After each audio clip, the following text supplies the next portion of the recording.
القضايا، برنامج يكتبه ويخرجه عبد دياب. وقعت أحداث هذه القضية في مصر عام 1951. يا بيه الله لا يسيئك، بلاش اللي بتعمله ده إكرام الميت دفنه. لو سمحت يا عمدة خلينا نشوف شغلنا. لا إله إلا الله محمد رسول الله عليه الصلاة والسلام. اخلع هدومه. ليه بس كده؟ بلاش وحياة والدك. وبعدين يا عمدة سيبنا نشوف شغلنا امال. معلش يا سعادة الدكتور، الميت ابن حضرة العمدة وربنا ما يرميك في دي. ليه بس كده يا ربي؟ ليه؟ اللهم لا اعتراض على حكمك يا رب. شد حيلك امال يا حضرة العمدة، كله بأمره وإرادته. ما ينفعش كده، لو سمحتوا متفضلوا بره. ده ابني يا ناس. ما تعملش في نفسك كده، الأعمار بيد الخالق سبحانه وتعالى. انا عارف الموقف صعب، عشان كده بقول لك خليك بره. خده معاك يا حاج. يلا يا حضرة العمدة، تعالى نستنى بره لغاية ما الدكتور يكشف. لا أنا مش منقول من هنا إلا لما اطمن على حامد ابني. استرها يا كريم، استرها. ايه اللي حصل يا عم الحاج؟ فهمني. حامد ابن العمدة مات مقتول. مقتول ازاي؟ ايه اللي حصل؟ فهمني. العمدة لقاه تعبان، طلب دكتور المركز. دكتور المركز قال لا ليه؟ العلم عند ربنا، وعشان كده بعتوا الدكتور الشرعي بتاع المديرية وجيه معاه واحد، ولما فحص الجثة قال ان حامد بن العمدة مات مضروب برصاصة في ظهره. ومين اللي ضربه؟ مين اللي عمل العملة اللي زي التين دي؟ العلم عند ربنا وحده، هو اللي عالم بكل كبيرة وصغيرة. خسارة، ده كان زين شباب البلد وكان متعلم وجدع وطيب. يا ترى مين اللي عملها؟ مين؟ العمدة يا ولداه مش قادر يصلب طوله. انت عالم بحالي يا رب، عالم بحالي. اهدى شوية وفهمني ايه اللي حصل. أني سافرت من البلد للبندر عشان أزور أولياء الله الصالحين وأطل على حمد ابني وأرجع. هو المرحوم ابنك كان قاعد في مصر؟ أيوة، كان في الجامعة بيدرس هناك. وايه اللي حصل؟ طلعت من البلد من هنا لما صلينا العصر، وقلت ألحق صلاة المغرب في الستة الطاهرة، وصليت وحمدت ربنا ورحت أشوف ابني. ما لقيتش حد في شقته. استنيت شوية على القهوة قد يجي ساعة يعني، ورحت تاني ما لقيتوش. ولما لقيت الدنيا ليلت عليا رجعت لقيته. لقيت ايه؟ لقيته نايم على السرير في الدار. سألت امتى جه وايه اللي جرى. سألت مين؟ هسأل مين غير امه؟ قالت لي رجع من مصر تعبان، لا كل ولا شرب ونام من ساعتها. رحت اصحيه لقيته ما بيردش علي. يا عمدة ابنك حامد مات مقتول، انضرب رصاصة في ظهره. ريحة جن. ازاي ينضرب رصاصة وهو في الدار؟ ممكن حد يدخل عليه دارك ويضربه برصاصة من غير ما حد يحس. مين عارف يا بيه، يمكن. ايوه، الأوضة اللي كان نايم فيها لها شباك.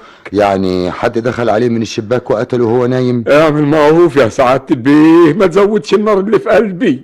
منهم لله. اتفضل يا دكتور. تحت أمرك. في سؤال مهم عايز اعرف اجابته منك. سؤال إيه؟ انت طبيب المركز، ليه ما جيتش وفحصت جثة ابن العمدة؟ أنا اعتذرت لما العمدة طلبني. ليه؟ ايه السر؟ أنا اعتذرت عشان في صداقة وصلة قرابة من بعيد بيني وبين العمدة، ولما قالوا إن ابن العمدة مات فضلت إنهم يبعتوا يجيبوا طبيب شرعي من المديرية. معنى كده انك كنت عارف او حاسس ان في الموضوع جريمة؟ أبدا، السبب الحقيقي زي ما قلت لحضرتك وجود صداقة وصلة قرابة بيني وبين العمدة. انت عرفت الجريمة دي تمت ازاي؟ الحقيقة أنا ما عنديش فكرة بموضوع الجريمة على الإطلاق. إن بعض الظن إثم. يا حاج انت قريب من العمدة وعارف كل حاجة عنه. أنا صلتي طيبة وكويسة بكل أهل البلد هنا. مؤكد تعرف حاجات كتيرة عن العمدة. البلد كلها صغيرة وكلنا نعرف بعض كويس. العمدة له أعداء؟ لا. بس التحريات اللي عندي بتقول إنه كان فيه خلاف ومشاكل على منصب العمودية. ده الكلام ده كان السنة اللي فاتت. طب وإيه اللي حصل السنة اللي فاتت؟ كانت مشكلة بسيطة على منصب العمودية وانتهت على خير وبدون مشاكل تذكر. يا سعادة البيه، حكاية العمودية انتهينا منها من مدة كبيرة. أعرف إيه اللي حصل يا هريدي؟ ما حصلش حاجة خالص. هو حد قال لحضرتك حاجة؟ أنا اللي بسألك يا هريدي. الموضوع ده نسيته خالص، وخصوصا العمدة بتاعنا ماشي بما يرضي الله وبقينا أصحاب وحبايب. الصبر يا حضرة العمدة. قلبي قايد نار على الولد اللي حيلتي اللي راح حضر. وبعدين كله بأمره، كله مكتوب. ايوه، وعلى رأي عم الشيخ البني ادم ما فيش في ايده حاجة يعملها. طيب ليه بس يحصل كده؟ لا إله إلا الله. استغفر ربك يا مؤمن. استغفر الله العظيم من كل ذنب عظيم. أنا راضي بحكمك يا رب. اطلب له الرحمة. بصراحة كده كلنا معاك، ايوه كلنا معاك، وانا اول واحد قلبي بيتقطع عليه وعلى اللي جراله. عشان كده أنا مش هسكت أبدا. قصدك ايه يا حضرة العمدة؟ اسكت، الكلام دلوقتي ملوش فايدة. اللي راح. لا، الكلام دلوقتي مهم. ايوه مهم. فكرك اني انسى اللي حصل؟ أنا مش هتبرد ناري الا لما احرق قلبهم زي ما حرقوا قلبي. مين دول؟ اللي كانوا السبب وعايزين يجننوني على ابني. طب ما تقول مين يا حضرة العمدة واحنا نفديك برقبتنا ونحرق قلبهم زي ما بتقول يا حضرة العمدة. كفاية، جرى ايه؟ خليك محضر خير يا راجل يا طيب. انا ما قلتش حاجة، ده حضرة العمدة هو اللي بيتكلم وانا عايز اريحه. قوم بيها الحق الصلاة. فكرك كلامك ده هيريحني؟ ابدا، اللي يريحني امر معروف ومفهوم. يا حضرة العمدة، العمدة مش نايم. الصدمة كانت شديدة زي ما قلت، لكن دلوقتي أنا فقت وفكرت. والأعوذ بالله من الشيطان الرجيم. الشياطين اللي عملوها لهم حساب عندي، حساب كبير قوي. مين هم اللي عملوها يا حضرة العمدة؟ هو مفيش غيره. وبعدين؟ ولا قبلين قعد حضرة العمدة زعلان وقلبه من الغيظ هيتفرتك، وبعد كده صرخ وقال عملوها وحسابهم معايا عسير. قصده على مين؟ سألته قصدك على مين يا حضرة العمدة؟ مين هم؟ قال مين؟ هريدي ورجالته. والعمدة قال الكلام ده للنيابة؟ لا. ليه مادام عارف اللي قتله ابنه حامد ساكت ليه؟ عشان من سكات ومن غير شوشرة يقتل احسن راجل عندهم. يا ساتر يا ساتر. لكن هو ابن العمدة قتلوه ازاي؟ قتلوه خلاص. ودخل عليه ازاي الدار وضربوه بالرصاص من غير ما حد يحس بيهم؟ تلاقي حد منهم خنقه. خنقوا ازاي واحنا عارفين انه مات مقتول بالرصاص؟ هم قتلوه خلاص. المهم العمدة ياخد بطاره ويبرد ناره. يا به كفاية اللي انا فيه. سمعت الكلام اللي داير في البلد يا عمدة؟ وهو انا مسؤول؟ الناس غاوية كلام، هعمل لهم ايه بس؟ انت ليك اعداء يا عمدة. حضرتك سبق وسألتني السؤال دي وجاوبت عليه وقلت لا. امال ليه الناس هنا بتقول ان هريدي هو اللي قتل ابنك؟ أنا مش عارف الناس دي بتجيب الكلام ده منين. يعني انت مفيش بينك وبين هريدي اي حاجة؟ ربنا وحده هو اللي يعلم يا بيه. انا عارف كويس ان ربنا هو اللي يعلم بكل شيء، بس انت ايه اللي جواك؟ أني من حرقة قلبي بقول اي كلام، بخطرف يعني. ايوه أني قربت اتجنن. ده ابني يا بيه، ابني الوحيد ومات مقتول. انا سمعت الكلام اللي داير في البلد. كويس، ورأيك ايه يا هريدي؟ يا بيه لا انا ولا حد من اهلي قرب ناحية دار العمدة، ولا نعرفش مين اللي قتل حامد ابنه. انت قابلت العمدة بعد الحادث؟ حصل، ورحت لغاية داره وعزيته. والعمدة قال لك ايه؟ هيقول ايه؟ ما قالش حاجة، اللي فيه مكفيه. ما كنتش خايف لما رحت له؟ اخاف من ايه؟ العمر واحد والرب واحد، واخاف ليه وانا ما اذيتش حد؟ ليه كده ليه؟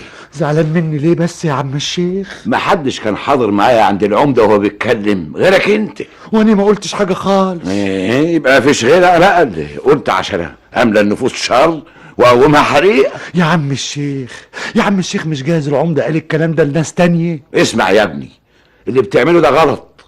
خلي اللي في القلب في القلب، وان كان عندك كلمة حلوة قولها، ما عندكش اسكت وسيب الملك للمالك. ها، اتكلم. أنا زميل المرحوم حامد في الجامعة. ايه اللي تعرفه عنه يا سالم؟ حامد الله يرحمه كان طيب وإنسان. بقالكم كام سنة مع بعض في الجامعة؟ 2 سنين. انت بلديته؟ من بلد جنب بلدهم، وتعرفنا على بعض وسكننا مع بعض في مصر. طول عمره شهم وأصيل وجدع، ومحدش سمع صوته. في حد كان مقيم معاكم في الشقة اللي واخدينها في مصر؟ دي أوضة وصالة، وكنت قاعد أنا وهو لوحدينا. في حد كان بيزوره من البلد؟ والده العمدة كان ساعات بيبعت لنا غفير مع الأكل لينا احنا الاتنين. وهو كان متعود يسافر بلادهم امتى؟ بعد انتهاء الدراسة يوم الخميس بنسافر احنا الاتنين. كل اسبوع؟ أيوة، كل أسبوع، ونرجع الجمعة بالليل أو السبت الصبح بدري. مين كان بيزورك؟ الوالد متوفي ووالدتي ست كبيرة، وعشان كده ما حدش بيزورني. في اصدقاء من الكلية كانوا بيترددوا عليكم؟ لا، احنا واخدين الدراسة جد، وما بنحبش حد يجيلنا عشان ما يعطلناش. انت بتقول انه متعود يسافر خميس؟ أيوة، وبنقفل الشقة ونسافر سوا. الجريمة وقعت يوم الاثنين، ايه اللي خلاه سافر البلد في اليوم ده؟ احنا رجعنا السبت الصبح من البلد، وبعد ما خلصت الدراسة في الكلية ورجعنا البيت لقيته مهموم وبيفكر ومش طبيعي. سألته عن السبب؟ سألته، قال لي مفيش حاجة يا سالم. مفيش حاجة ازاي يا حامد؟ أنا شايفك كده مش طبيعي. حصل حاجة في البلد؟ لا. حد في الكلية زعلك من زمايلنا؟ قصدك على زميلنا اللي كان عايز يستلف كشكول المحاضرات؟ جدع رزل وهايف وما بيحضرش المحاضرات. على العموم انا اعتذرت له بأدب وانتهى الموضوع. يعني مفيش حد مزعلك في الكلية ولا في البلد؟ امال مالك؟ شوية صداع. صداع ايه يا حامد؟ في حاجة مؤكد، في حاجة مخبيها عليا ومزعلاك قوي. انت عايز تزعلني بالعافية يا سالم ولا ايه؟ ده احنا واكلين عيش وملح مع بعض، وخيرك وخير والدك العمدة عليا، لازم تريح. ارجوك يا سالم بلاش الكلام ده. انا هقوم اعمل شاي عشان نذاكر. يعني خلاص بقيت غريب عنك ومش عايز تتكلم؟ لو في حاجة كنت قلت لك. ها، وبعدين يا سالم؟ حاولت معاه كتير ومفيش فايدة، مرضيش يتكلم، وفضل على الحال ده السبت والحد، ويوم الاتنين قال لي انا مش رايح الكلية النهاردة يا سالم علشان تعبان شوية، والبركة فيك انت بقى. بعد ما اطمنت عليه رحت الكلية، ولما رجعت لقيت واحد خارج من عنده. مين ده؟ قلت يمكن حد من اهل البلد جايب له اكل ولا حاجة. سألته عن الشخص اللي جاله؟ لما لقيته متضايق ومهموم اكتر من الاول كان لازم اسأله مين ده. قال لي ده شحاتة، كان قريب من البيت، جه يسلم عليا. مين شحاتة ده؟ وايه اللي كان بينهم؟ أنا يا بيه كنت محضر خير، وكان نفسي ألم الموضوع بدل المشاكل. مشاكل ايه يا شحاتة؟ يا بيه أنا كنت في البندر بزور واحد صاحبي كويس، وأنا نازل من عنده لقيت حضرة العمدة وشيخ الغفر طالعين من بيت قدام بيت صاحبي. استغربت، إيه اللي يجيب العمدة هنا؟ واقف وبفكر لقيتها قدامي. هي مين دي؟ مسعدة، كانت واقفة في شباك في أول دور. مين مسعدة دي؟ دي بنت من بلدنا، كانت في البلد ومتجوزة وجوزها مات. وقفت أسأل نفسي ايه اللي جاب العمدة هنا؟ ايه اللي جاب العمدة هنا وليه؟ وبعدين عملت ايه؟ معرفش ايه اللي خلاني دخلت البيت اللي ساكنة فيه وخبطت عليها. مين اللي بيخبط؟ افتحي يا مسعدة. مين؟ شحاتة؟ كويس اللي عرفتيني يا بيت. عايز ايه؟ وايه اللي جابك هنا؟ دي اخرتها يا مسعدة، هي دي برضو الاصول. عايز تقول ايه؟ انا اصلي شفت كل حاجة بعينيا دول. شفت ايه؟ مش عارفة. شفت العمدة وشيخ الغفر عندك. طب ليه كده؟ 1000 واحد كانوا يتمنوا الجواز منك وتعيش. اوعى تكمل، اوعى ولا تقول كلام ماسخ زيك. امال اللي شفته ده ايه يا مسعدة؟ ها؟ انا قادر دلوقتي افضحك في البلد واتكلم. لا حاسب، اوعى تفكر غلط. العمدة متجوزني. تقول ايه؟ ايوه، العمدة متجوزني على سنة الله ورسوله، وعايز تشوف قسيمة الجواز اوريها لك. حسك عينك تقول كلمة غلط، مفهوم؟ والعمدة اتجوزك ازاي يا بيت؟ وليه مقعدك هنا بعيد عن البلد يا مسعدة؟ وبعدين؟ فهمت منها ان العمدة متجوزها، وقالت لي قبل ما امشي: شحات، العمدة مش عايز حد يعرف حاجة، اوعى تتكلم وتعمل شوشرة ومشاكل. رجعت البلد وانا مش مصدق. ده كلام؟ ده العمدة متجوز ست الستات، بنت احسن راجل في بلدنا.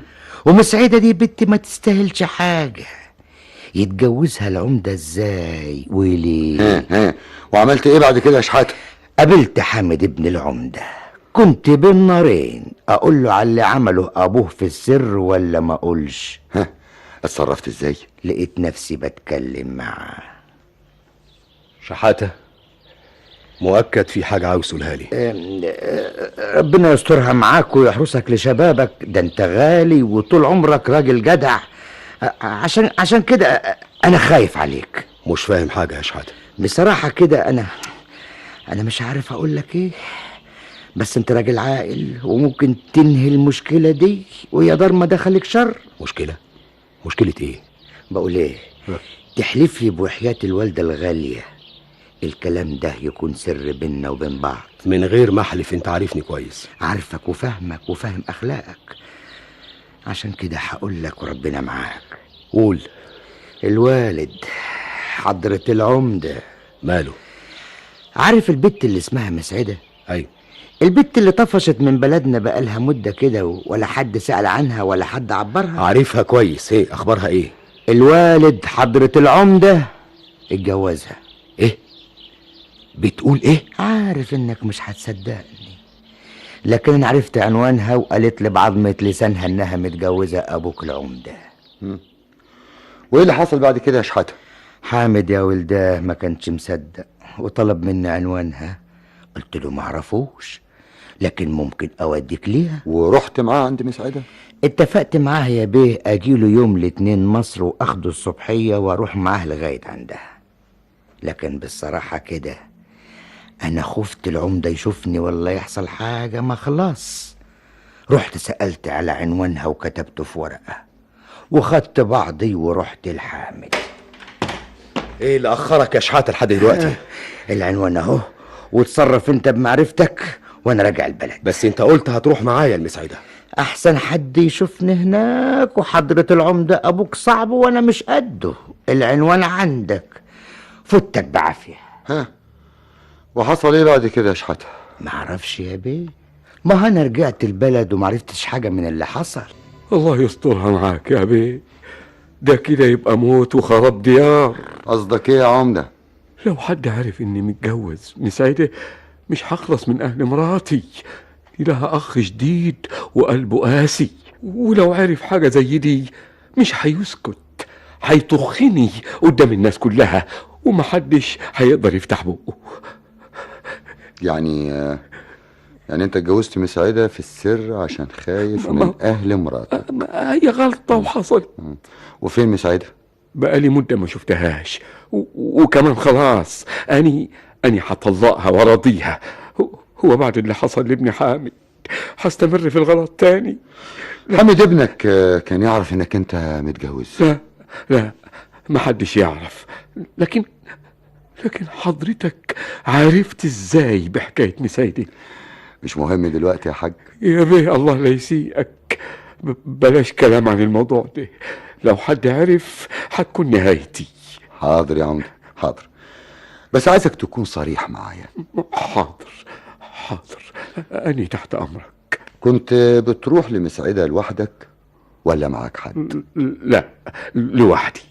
مش اتفقنا على الصراحة ولا ايه؟ ولا عايزني أسأل حد من أهل البلد وتتفضح؟ لا، أنا هقول اللي انت عايزه. مين كان بيروح معاك عند مسعدة؟ شيخ الغفر، مفيش غيره. وفين شيخ الغفر دلوقتي؟ مش عارف، بقاله مدة محدش شافه. ازاي؟ مش انت العمدة؟ معقول ما تعرفش فين شيخ الغفر؟ يا بيه أنا في ايه ولا في ايه؟ يمكن طفش ولا هرب. ويطفش ويهرب ليه؟ تلاقيه قال لحد على سر مسعدة وخاف مني راح طفش بعيد. ايوه مفيش غير كده، يبقى هو اللي قال وانتم عرفتم السر مني. أني كنت متجوزة العمدة على سنة الله ورسوله، وقسيمة الجواز موجودة. طيب كنت فين يا مسعدة؟ هكون فين يعني؟ خفت وهربت. خفتي من ايه يا مسعدة وهربتي ليه؟ أني ماليش يد في اللي حصل، لكن اسمعي يا مسعدة، اتكلمي يا مسعدة. ايه اللي حصل؟ اسألوا العمدة، هو عارف كل حاجة. الانكار يا مسعدة مش في مصلحتك، وخصوصا والشيخ الغفر قال على كل حاجة. الله يجازيه شيخ الغفر، أني مش عارفة ليه هو عمل كده. انت السبب يا مسعدة، انت السبب في كل اللي حصل ده. أني سبب ازاي؟ هو أني كنت قلت له؟ امال مين اللي قال له؟ اوعى يكون شيخ الغفر حكى لك حاجة غلط. انا حاسس انه كذاب، وعشان كده قلت اعرف منك انت الحقيقة كلها يا مسعدة. يا حسرة قلبي عليك يا حامد. اللي حصل يوميها كنت في الشقة اللي مأجرها لي العمدة، لقيت الباب بيخبط. ايه مين؟ سي حامد؟ مالك اتخذت كده ليه لما شفتيني؟ ايه اللي جابك وعرفت طريق ازاي؟ انا عرفت كل حاجة يا مسعدة، عرفت الحقيقة. عرفت ايه؟ عرفت ان ابويا متجوزك. اوعى تمد ايدك عليا، اني شايفة الشر في عينيك. اني ما اجبرتوش يتجوزني، هو اللي طلب مني اتجوزه واجر لي الشقة. انا جاي اتفاهم معاك يا مسعدة ومش جاي اذيكي ابدا. ها وبعدين يا مسعدة؟ كان قلبي بيتقطع وهو بيقول لي ابعدي عن ابويا يا مسعدة، امي عيانة ومش حمل مشكلة زي دي، لو عرفت ممكن يجرى لها حاجة وتروح فيها. صعب علي لما لقيته في الحال ده، ما اعرفش ايه اللي حصل. بصيت لقيت واحد بيضربه بالرصاص في ظهره. مين اللي ضربه؟ شيخ الغفر. كان لازم اهرب من البلد كلها بعد ما قتلت ابن العمدة بايدي. العمدة قال لي ما تخلينيش اشوف وشك، لو كنت قعدت كان زمانه قتلني. ايه اللي حصل يا شيخ الغفر؟ العمدة خدني ورحنا المسعدة في السر زي عوايده، وقبل ما يحط المفتاح في الباب سمعنا حس غريب جوه عندها وهي بتقول: أني ما بحبوش، لا بحب عمدة ولا عايزة عمدة، يا ريت يطلقني واريحك وارتاح. العمدة سمع صوتها قال لي: قالك كلامي؟ دي بنت خاينة وقليلة الأصل. هاني هفتح الباب وانت تدخل تضرب اللي عندها بالرصاص على طول. وفتح الباب ورحت ضارب اللي عندها بالرصاص في ظهره. يا لهوي، ايه اللي عملته ده؟ اسكتي لا اقطع لساني. عارف ده مين؟ ده حامد ابن العمدة. مين؟ كان لازم اداري الفضيحة، واستنيت لما الدنيا ليلت وخليت شيخ الغفر شاربني وجابه على بلدنا. أغرب القضايا، برنامج يكتبه ويخرجه عبد دياب.